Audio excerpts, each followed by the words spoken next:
In the warrior space right now, Kassai is grabbing up much of the attention, and rightly so. It's a fun new build, and she's very strong in Classic Constructed. But in Blitz, I believe that the new toys from heavy hitters actually put Quicksilver Prodigy in the strongest position. So let's look at both the upgrades and my current build in today's video. A huge shout out to our channel members for supporting what we do here. If you want to get involved with the channel and the Dice Commando community, please consider joining as a channel member. Remember, these videos are only possible with your support. You can show that support with a like, a subscribe, and by leaving us a comment and sharing your feedback. Community first, and go Commando. Hey there, my flesh and blood friends. Welcome back to Dice Commando and Go Again, a fabulous cast talking Blitz today and why I think that the best position, the strongest warrior in the Blitz format right now is actually Quickie P, as they call her, that's right, Dorinthea Quicksilver Prodigy. Now, Kassai is very good. She can do the card draw stuff. No denying that at all. The Olympia Decimator Great Axe wager builds are actually very interesting. I've also been playing around with a ton of Hot Streak. So many different things going on right now in the Blitz world that you can do. I mean, again, coming in with a front pump Hot Streak for 7 or 8 in the Blitz format, it's pretty good. It's pretty good. It forces action. I really, really like it. That said, I do believe that Quicksilver Prodigy is currently very well positioned, and her deck and playstyle didn't really change all that much. It just basically power corrupt. And that's thanks to a couple cards from the set, primarily Blade Flurry, Furry Blade, as I call it, and of course, the card that I have a love affair with, as you're all well aware, Shift the Tide of Battle. Right, so why do these two cards are phenomenal across the board for our warriors? There's no denying that. But why is Flurry Blade so good for a Quicksilver Prodigy? It's a 0. It's a 0. And Quicksilver Prodigy is kind of resource hungry. And part of what makes her so resource hungry, but maybe not, is let's not forget about Steel Blade Supremacy. So the beauty of Steel Blade Supremacy with Quicksilver Prodigy is that it gives that bonus to the same weapon for the turn, right? Again, that's how it works with Dorinthea and Dawnblade.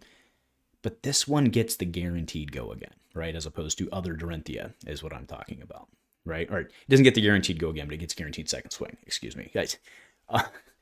Big mistake, but you knew what I was driving at, right? So the point is you drop a Steel Blade Supremacy down here, okay? That's a 1 and on card draw, which means that you can go ahead and basically go all in with your resources, I mean, on your first swing. And that's where your Furry Blade and your Iron Sign responses come in. Furry Blade, at the very worst, is a yellow Iron Sign response that obviously doesn't pitch for yellow, right? But again, as long as it has go again, you get that second swing. So your Furry Blade is worth 4, right? Just as it is in a dual swing build. But when you combine it with the fact that your bonuses carry, Iron Song Determination carries, Steel Blade Supremacy carries, it starts to get very, very, very good. Very good. Because again, it's carrying on the same, it's not the same attack, but it's carrying on the same weapon. So I think that puts her in a very, very, very strong position. All right, so let's go ahead on over to my current build, and let's talk through it as we go. So I have, obviously, Quicksilver Prodigy. Now, the loadout looks exactly the same. Valiant Dynamos is insanely strong, and again, you have the guaranteed second swing, right? You don't have to have the second swing, so Valiant Dynamos makes a lot of sense, I believe. I do still see people playing Refraction Bolters. I respect that. It bails you out, but we have a lot more ways to get go again right now, specifically Tide of Battle really helps again in the cases that I was talking about where you're pumped. You don't necessarily need to pay for it. It's basically a yellow glint, for lack of a better term, but it also gives you agility. That's a spicy meatball. Absolutely love it. Now, I am playing Bracers here. There's definitely an argument for the reason I prefer Bracers versus the new irons, or the new ones. I always forget what it is. Courage or something like that. Anyway, I'll throw it up. You know what I'm talking about, right? The one where you can threaten the hit for the might, or for the courage token.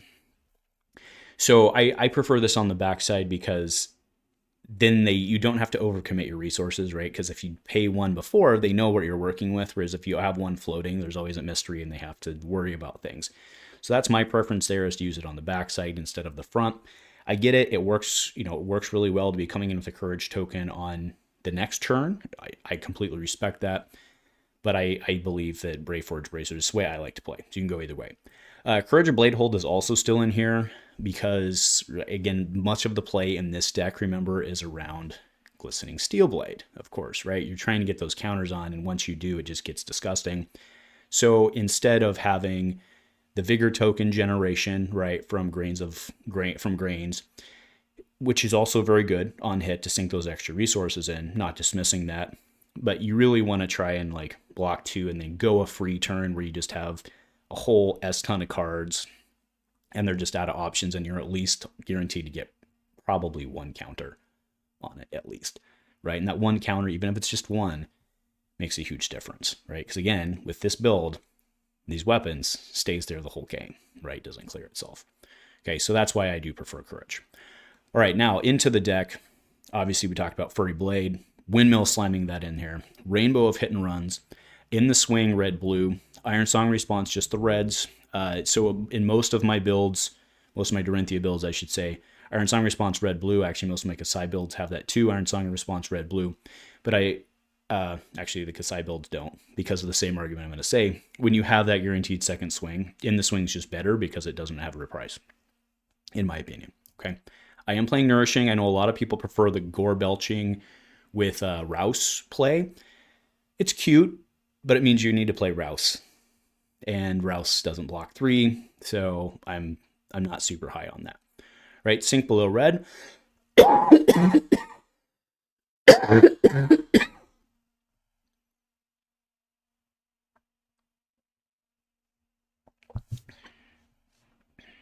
2, 1. Sorry about that. All right, yeah, Sink Below. Slice and Dice, of course. Spoils of War. Gotta love that. Good old Steelblade Supremacy. It's massive in this deck. Massive. Sure, there's the dream play of combining this plus Determination plus Glistening into one big mega turn. It could happen, but it's Blitz, and it's a lot harder to set things up. Just take your wins where you can get them. We do have 1 copy of Warrior's Valor in here. That's to balance out the Nourishing Emptiness. It's just Warrior's Valor is a key play. But again, you go back now all of a sudden to this only gets if you hit, putting yourself back into the same situation. This is one that I think is still worth it. There's an argument for Lead with Speed in this spot instead, except then you don't necessarily have it and you have to come up with it somewhere else, which again is doable because we do have Shift the Tide of Battle. So Lead with Speed is fair. Lead with Speed also, you notice, is not in this deck. Blocks 2, fair enough. Decision I've made. Again, you could go with that in the slot completely reasonably. Glistening Steelblade makes sense. Iron Song Determination, again, remember, carries the whole turn. This is very good in this build, and it's a really key to getting Glistening off. Run Through is absolutely phenomenal because it doesn't, it's not one-handed, it's just target sword. I wish this existed in more colors than yellow, but that might be busted. It might be busted. Shift the Tide of Battle. Okay, again, remember, agility token on hit. This thing not only works when you want it to, but it sets you up for the next turn. And again, agility token here means you're coming in with your 2 swings. No stopping it. Coming in with an agility token into, again, like a Steelblade Supremacy or something where that's non-dependent go. Oh, I love it. I love it. Glint the Quicksilver, Overpower, Precision Press, and then Steelblade Shunt. Man, I think I don't know why people don't like Steelblade Shunt. Don't leave home without it. In the inventory, right, the sideboard, I've got Down and Dirty. This is over Command and Conquer. The fact that you can put this in your arsenal and it can sit there for when you need the key pop. It's the right answer. Sigil of Solace in here. Decimator Great Axe. Andrew, what? Riptide. Let's play it versus Riptide, and you play the fatigue game. That's the way to do it. That's why it's in here. Riptide only. And then we have AB2, which is all you need in the current Blitz environment, because you have Rune Chance on Vincent, and you have Briar who can sling AB2 with Rosetta. Other than that, that's all you need is the AB2. All right, and again, there's a very real argument against Briar to only running AB1 anyway. So there you go. All right, so that's the deck. Again, remember the key plays are Supremacy, which carries, right? If you can either have an agility or something like that. Glistening Steelblade, again, carries, trying to force the counters. Trying to do everything you can to make that happen is the key to winning with this deck. Now, one card that is worth considering in here but didn't make the cut to me is Red Wine, right? Blood Run Wine, I think it is, right? So Blood Run Wine is very interesting in this because it gets you have... the reason it's not in here is because it's a 2-block, and it's a little harder to play with this because it's not as often... It's not super often that you're hit and running in between for the second swing, not like you would with Kassai or something like that. You can, and in that case, if you're able to pull it off, it's fine, but I found that most of the time I don't have that blue left over at the end. So that would be more of like an early play where you just have, like an early game play where you just actually have the extra cards and you're able to pull it off. And it sets you up great, but ultimately I found that I'd either have to give up Shunt for it or Overpower for it, and I didn't want to do that. So that's why I elected not to do that card. But again, if you're a fan of that, go for it. Absolutely go for it and give it a shot. All right, so closing that out, again, I do think that she's probably the best positioned Blitz Warrior for the moment. That's my current thoughts, but we will see what happens, and we'll let the kids prove me wrong. So let me know in the comments if you agree. If you disagree, let me know. Nothing else, folks. Go Commando.